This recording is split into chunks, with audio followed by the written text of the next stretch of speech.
Well, hello, guys and gals out in the webland.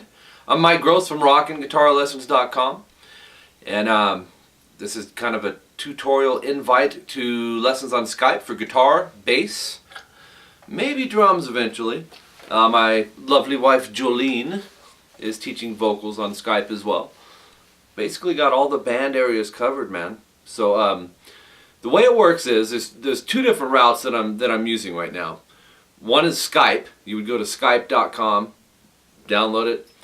You got to have a webcam, which most people have, and if you have a laptop, a lot of times they're built in. But you can also, if you make a Gmail, like I made a Gmail account. Actually, when I opened my YouTube account, but you can make a Gmail.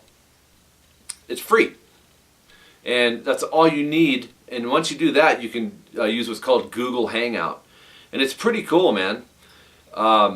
It actually seems like it has a little more options on it than Skype, but most of my Skype students, or most of my internet students, were doing lessons on Skype.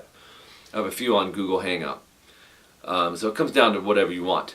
My Skype email is rockinguitarlessons, or you can contact me at rockinguitarlessons@hotmail.com.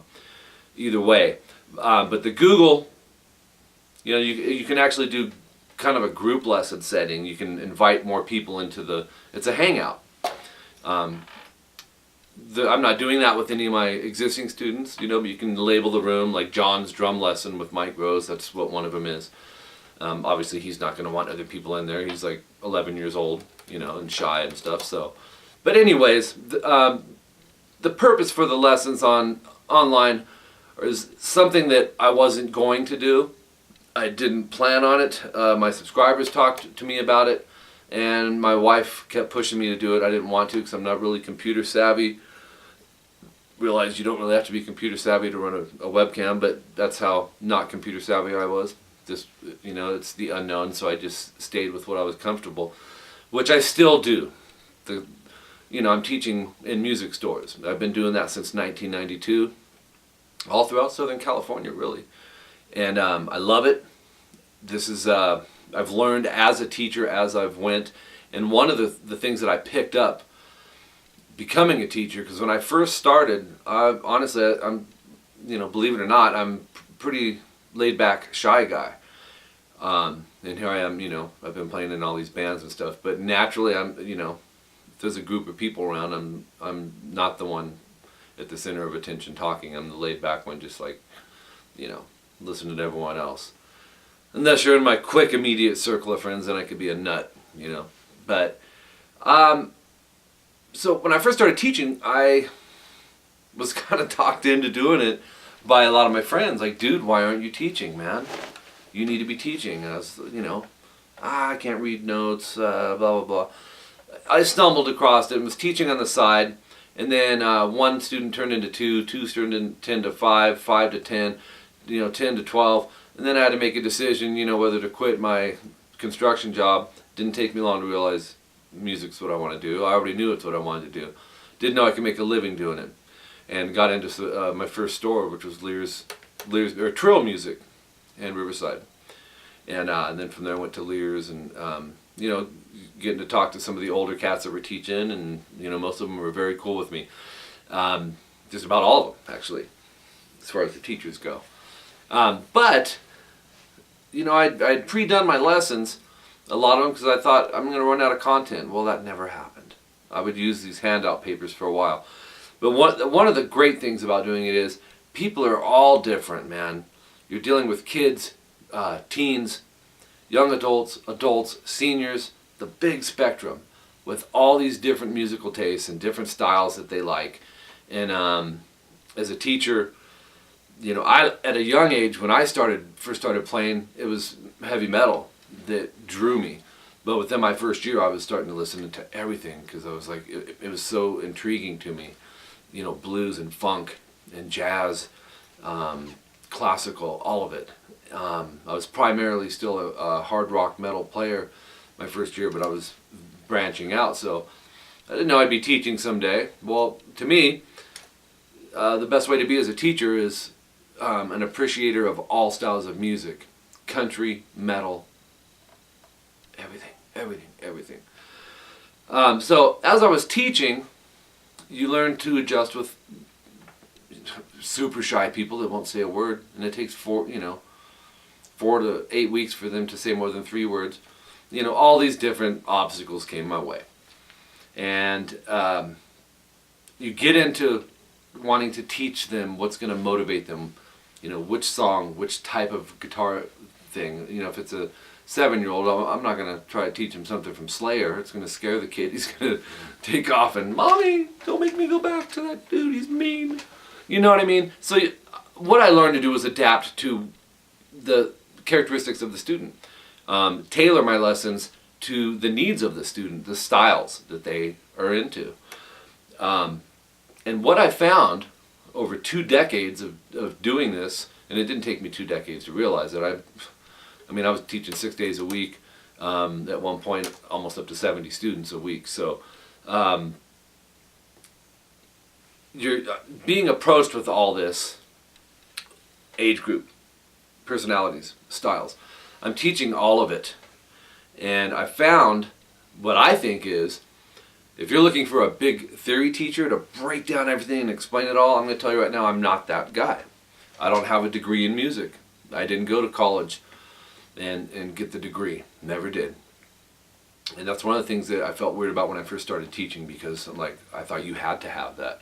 Well, if you work for the state, in the public school system, that's a different story. But as a private teacher, it wasn't necessary, even in a music store. And I've taught in almost all of them, in the general area. So my point being is everybody is teachable, and I think what intimidates the student sometimes is that the teacher's not going to understand where they're coming from, or how to teach them, or make them comfortable with this or that. 16-year-old's not going to want to learn Mary Had a Little Lamb and count 16th notes and 8th notes and quarter notes. Most of the time, they don't. Now, I learned to read music, and I learned it my own way as I went, so I'm able to offer that as well. But really, where I'm coming from with this is, whatever level you're at, if you want to get to the next level the quickest way, I can get you there. Whether it's taking song parts, trying to construct your own songs, impart ideas, I want to take the creativity that's in you and teach you how to bring that out. I don't want to write your songs for you. I can, but the goal is for you to be able to eventually do that, and do that comfortably and confidently. So the thing with the Skype lessons, it's like taking a private lesson with me at a music store. It really is. There's very, very minimal issues that I've had with the webcam on Skype or Google Hangout. One of my students, my drum student, through the Google Hangout, we're having trouble for some reason on Google and Skype, but I think it's on their end. They're using an iPad and then a cell phone one time, and it's something with the bandwidth. But everyone else, it's working, and I'm teaching students across the world, not just in the United States, Sweden and England, and it's working great. So it's interaction. You can ask questions. You can say, what, can you play that slowly for me? Let me see it. Explain that. What are you doing? The angle of the finger, or this or that. Sweep picking, you want to cover that. Finger picking, blues, country, classical. Let's do it. If you're in a cover band and you're out playing these band songs and this is how you pay some of your bills, hit me up. You won't be the first one that has, because I've had several Skype students that hit me up when they want to fine tune a song that they're doing in their cover band. So all that stuff. Transpose something if it's on piano, or a saxophone riff that you want put on the guitar and want it to have the right feel and inflections in it. Doesn't matter. I can help you with that. So the information you need, it's probably been running across this screen as I've been speaking and blabbing here. Step 1, if you want to contact me and it's for sure something you want to do, it's $50 an hour or $25 for a half an hour. I prefer you to try and get a set day, set time. It'll benefit you and me usually. Now, if you don't have a set schedule, then we just work around it.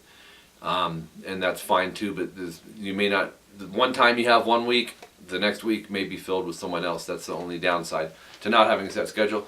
But, it happens, we're all busy at times. So, but yeah, the information Step one is going to be to send me a request at Skype, and that my Skype name is Rockin' Guitar Lessons.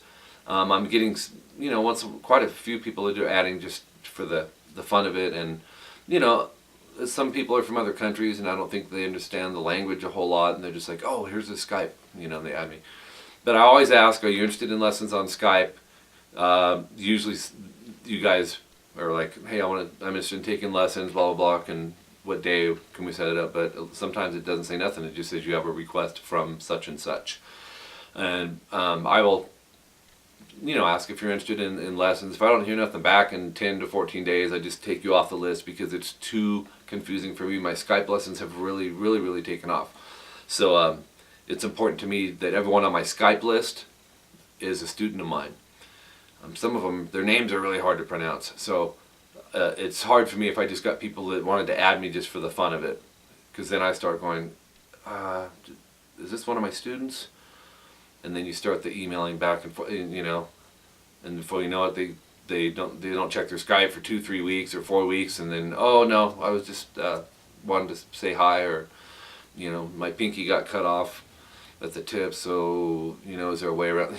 And I'll answer your questions, but stuff like that, shoot me an email, rockingguitarlessons@hotmail.com, or in my YouTube inbox, or in the comment section, because I check that stuff, usually daily, if not every other day.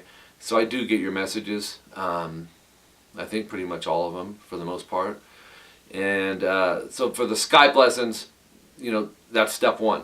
I'll accept your request, and we can talk from the chat box there. Get a day, a time set up. It doesn't have to be a long, drawn-out thing, because I do check my Skype every day. Because I do have Skype lessons at least 6 days out of the week, 5 or 6 days out of the week right now. So I'm on there a lot, and if I'm not doing a lesson that day, I'll check it to see. So, and we can get started on taking your playing to the next level. So I'm Mike Gross. I'll stop talking now, and be sure to check my channel. I have 2 of them. YouTube.com/rockingguitarlessons1 and rockingguitarlessons2. Be sure to subscribe to both those. They're interactive as well, so I like it. When you guys comment, and I'll get back with you and try to get you pointed in the right direction. If you can't afford lessons, you're 12 years old, no pressure, man. I'll still communicate with you and try to help you get over whatever hurdle is in front of you at that moment to get you, to your next level. But do subscribe. Both channels are going to help you become a better player. Keep your requests coming and comment. Rockin' Guitar Lessons 2 is in the style of. So if you have an actual song request from a band, go ahead and shoot that over on Rockin' Guitar Lessons 1. On that one, that's the how-to. But subscribe to both, and they'll show up in your feed. I've got In the Style of Pantera and just other bands. That's a newer channel, but I'm going to keep them both active for you. Okay, so until next time, I'm Mike Gross. Keep practicing subgrouping. Subgrouping is just taking little pieces of a part and going over and over. And I know it's monotonous, but you build off that. You do another subgroup, the part that comes after it, connect it, and then play all of it. And then you put another brick in there, go over that, and then you play all of it. That's how you fine-tune your playing and get it to the next level. I'm Mike Gross, rockingguitarlessons.com. See ya!